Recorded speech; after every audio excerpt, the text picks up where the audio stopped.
Olá a todos, eu me chamo Danilo de Oliveira, sou engenheiro eletricista e vou desenvolver com vocês essa disciplina de análise de circuitos elétricos, né? Uma disciplina que é fundamental do curso de eletrotécnica. Essa disciplina é importante a gente entender que ela é dividida basicamente em duas partes, né?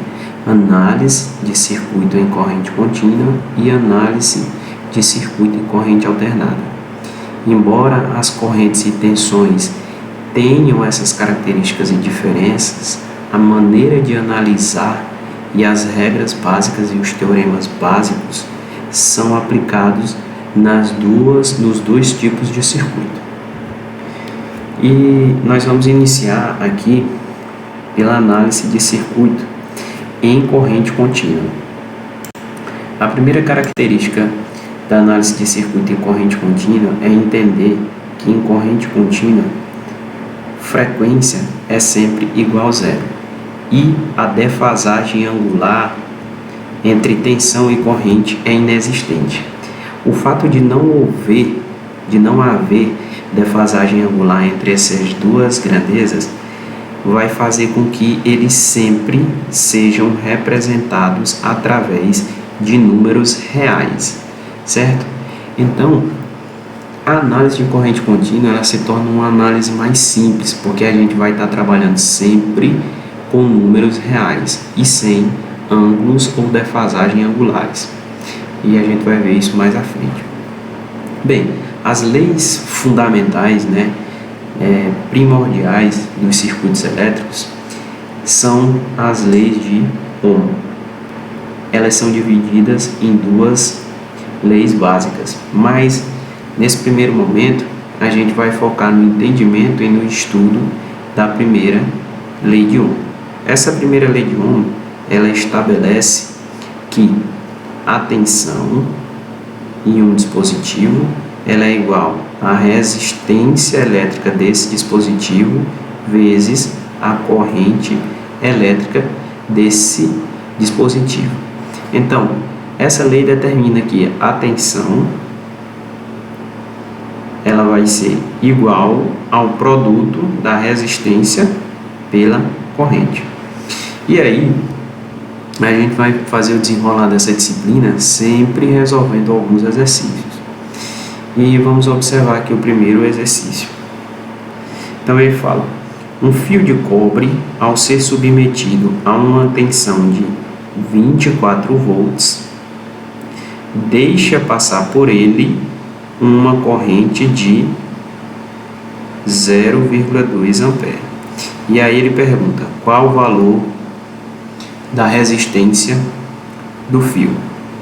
Ora, se eu tenho tensão e eu tenho corrente, eu só preciso aplicar a primeira lei de Ohm.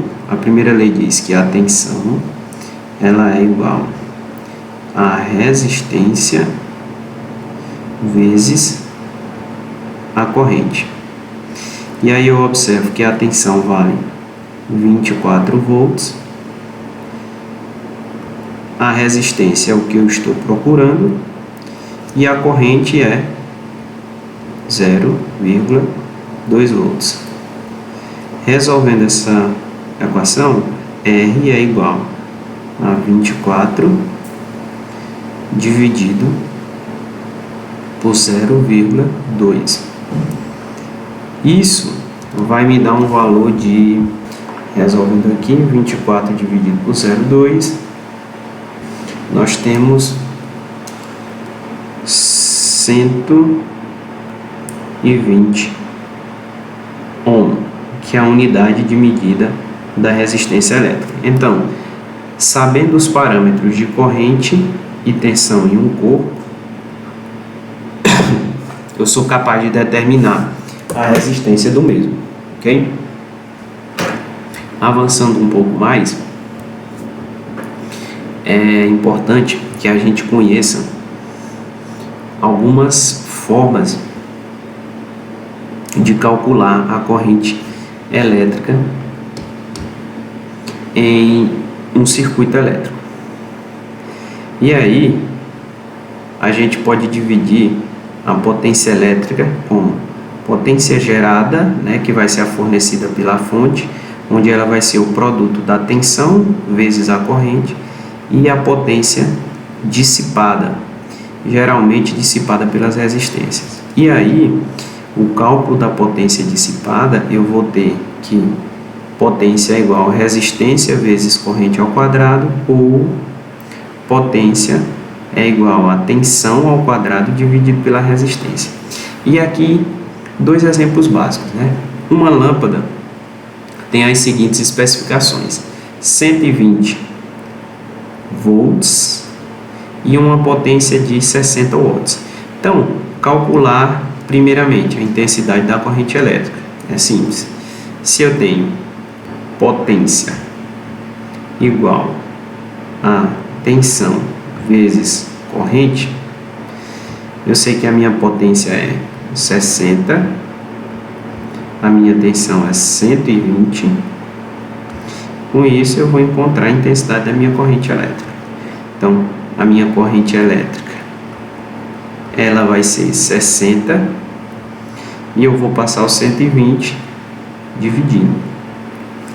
Então, a potência elétrica, a corrente elétrica vai ser 60 dividido por 120, 0,5 ampere. Ok? Então, conhecendo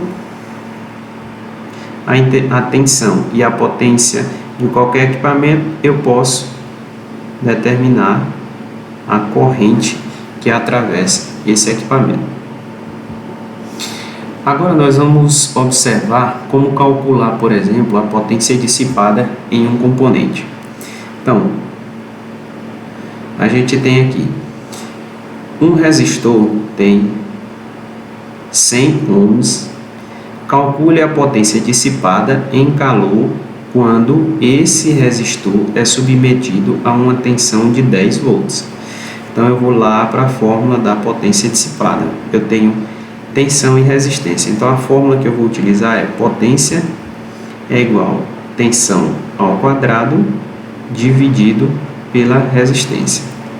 Então, potência é igual a 10 ao quadrado dividido por 100.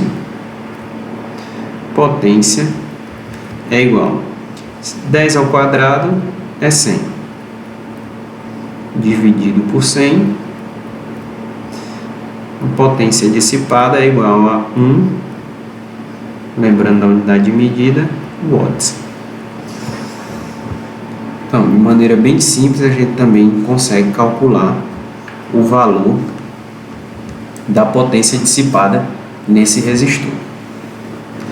Então, vamos agora resolver esse outro exemplo aqui embaixo. Nesse outro exemplo, muito parecido, ele pede que, observando, um aquecedor de ambiente, né, tem as seguintes especificações. Ele tem uma potência de 2.000 watts e é ligado em 110 volts. Ele pede para calcular a resistência do aquecedor. Então, eu vou utilizar a mesma fórmula. Eu vou ter potência é igual a tensão ao quadrado dividido pela resistência. E aí a gente vai atribuir os valores. A potência dissipada é 2.000, a tensão é 110 e R é o valor que eu estou procurando. Se eu fizer o meio pelos extremos, eu vou ter que a resistência vai ser igual a 110 ao quadrado dividido por 2.000 watts. Com isso, eu vou ter que 110 ao quadrado é 12.100. 12.100 dividido por 2.000, eu vou ter que a resistência é o resultado dessa divisão, 6,05 ohms. Entendido, pessoal? Então, eu consigo utilizar o casamento dessas fórmulas para eu sempre conseguir a variável que eu não tenho. Se eu tenho tensão e corrente, eu consigo a minha potência. Se eu tenho a potência e a corrente, eu consigo a resistência. Se eu tenho a tensão e a resistência, eu consigo a potência. E eu posso executar esse cálculo das mais variadas formas possíveis. Até agora, nós viemos fazendo análise de circuitos com apenas um componente, né? Então, a gente considera um circuito formado basicamente por uma fonte e um circuito resistivo. Só que a grande maioria dos circuitos, eles são circuitos um pouco mais complexos, né? Onde existe a associação de resistores ou até de outros dispositivos a mais, como indutores e capacitores. E aí é interessante a gente compreender o cálculo da resistência equivalente quando eu tiver mais de um resistor ou indutor no meu circuito. A resistência equivalente ela vai ser determinada a partir da determinação do tipo de associação de resistores. Então, resistores em série, como os da figura aqui, a resistência equivalente vai ser apenas o somatório de R1, né, R2, R3 e quantos R's houver na ligação. E como eu sei que uma ligação é série? A ligação é série quando a corrente que atravessa um resistor é igual à mesma corrente que atravessa o outro resistor. A associação de resistores em paralelo, a resistência equivalente ela vai ser calculada a partir do inverso. Então, o inverso da resistência equivalente vai ser o somatório do inverso das resistências equivalentes. Como eu sei que a associação dos resistores está em paralelo? Quando a tensão em um resistor, a diferença de potencial de um resistor, for igual à diferença de potencial dos outros resistores, certo? Então é necessário esse entendimento, que também é um entendimento básico, não carrega nenhum nível de complexidade muito alto, mas que vai ajudar demais na hora da simplificação dos circuitos para que a gente possa fazer a resolução. E aqui a gente tem um exemplo onde a gente vai poder abordar um pouco do desenrolar de todos os conceitos que a gente já viu até agora. Então, a gente tem um circuito onde nós vamos representar, como a gente vai ver representado, igual na imagem aqui do lado. Então, ele fala, são dois resistores, um resistor de 40, outro resistor de 60, que são ligados, ele já deixa claro aqui, ó, em série. E uma tensão de 50 volts é aplicada à associação.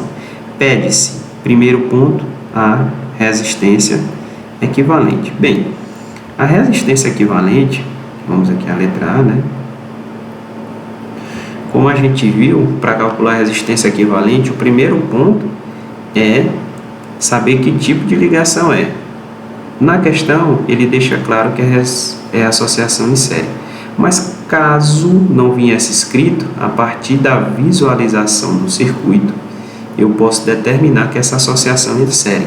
Então, se eu tenho uma associação série, a resistência equivalente ela vai ser o somatório das resistências. Então, a resistência equivalente vai ser R1 mais R2. Então, R1 eu sei que é 40 e R2 é 60. Então, a minha resistência equivalente é de 100 ohm. Então, bem simples para a gente determinar a resistência equivalente desse circuito, ok? No segundo ponto, eu vou anotar aqui em cima, a letra B, ele pede para a gente determinar a tensão em cada resistor. Também é bem simples a gente fazer a resolução. Então vamos lá. Só um instantinho aqui a letra B.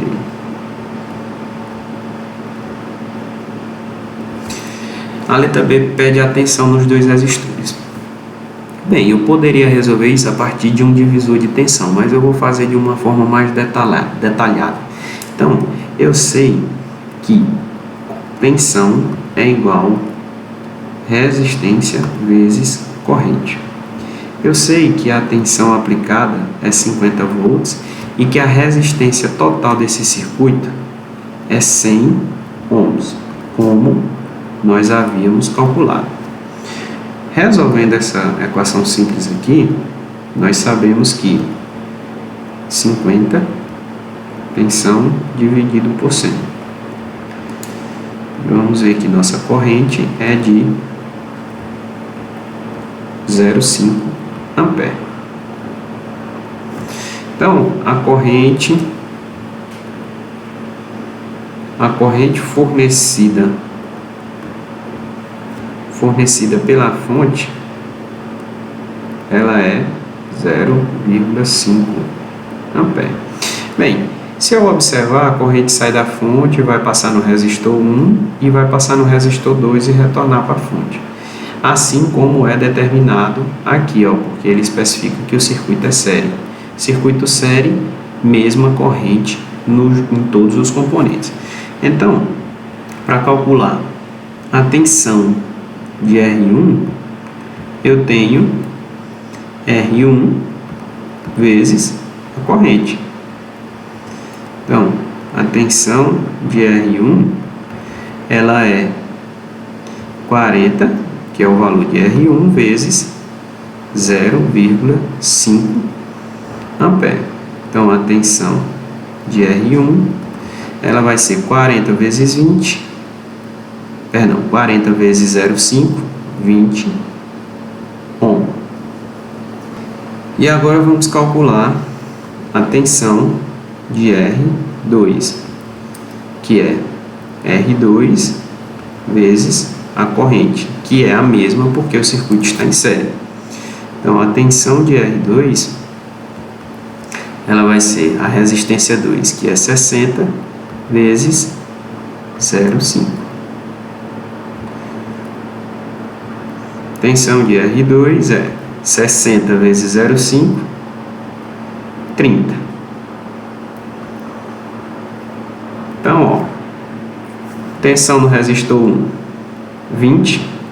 Tensão no resistor 2, 30. Só tem um pequeno erro aqui, pessoal. Peço desculpa a vocês na hora de determinar a unidade de medida. Nós estamos calculando tensão, certo? Tensão é dada em volts e não em ohm. Ohm é a unidade de medida de resistência. Então, vamos colocar a unidade de medida correta. Perfeito? Pronto. Eu vejo que a tensão no resistor 1 é 20 e a tensão no resistor 2 é 30. 30 mais 20, 50, que é igual à tensão fornecida pela fonte. Perfeito? E agora a gente vai para a nossa última questão, última letra dessa questão, né? Só para a gente fechar o cálculo completo, passando por todos os conceitos que nós já vimos até agora. Apagando aqui rapidinho. Agora vamos para a letra C. A letra C, ela pede a potência dissipada nos resistores e no circuito equivalente. Então, a potência equivalente dissipada é a potência fornecida pela fonte, certo? Então, a gente viu lá que a potência fornecida pela fonte ela é igual a tensão vezes a corrente. Potência é igual, qual é a tensão da fonte? 50. Qual é a corrente produzida pela fonte? 0,5. Então, eu tenho que potência é igual a 50 vezes 0,5, 25 watts. Ok? E aí, agora, nós vamos calcular a potência dissipada nos dois resistores. A potência em R1 é igual a R1 vezes I ao quadrado. A potência de R1 é igual. Qual o valor de R1? 40 ohms. O valor de I é 0,5 ao quadrado. Certo? E aí vamos desenvolver. P de R1 é igual a 40 vezes 0,25. P de R1 é igual a 0,25 vezes 40 é igual a 10 watts. Ok? E aí, vamos calcular a potência dissipada em R2. R2 vezes I ao quadrado. Potência de R2 é igual ao valor de R2, 60. E qual o valor da corrente? 0,5. Como está em série, é a mesma corrente que passa no resistor R1. Então, potência de R2 é igual a 60 vezes 0,25. A potência em R2 vai ser igual a 0,25 vezes 60, que dá 15 watts. Então, ó, a gente vai ver que a potência total da fonte, 25, é consumida pelos dois resistores, 10 no resistor 1 mais 15 no resistor 2. Ok? Pessoal, essa foi nossa primeira aula, onde a gente viu os conceitos mais básicos, né, da análise de circuito elétrico. A gente viu ali os conceitos da lei de Ohm e o cálculo de potência fornecida pela fonte e potência dissipada pelos componentes passivos do sistema, além de também aprender um pouco sobre a simplificação das associações de resistência, né, fazendo o cálculo de resistências de circuito série e circuito paralelo. Nas próximas aulas a gente vai dar continuidade e aprofundamento a mais conceitos relacionados à análise de circuitos elétricos. Muito obrigado.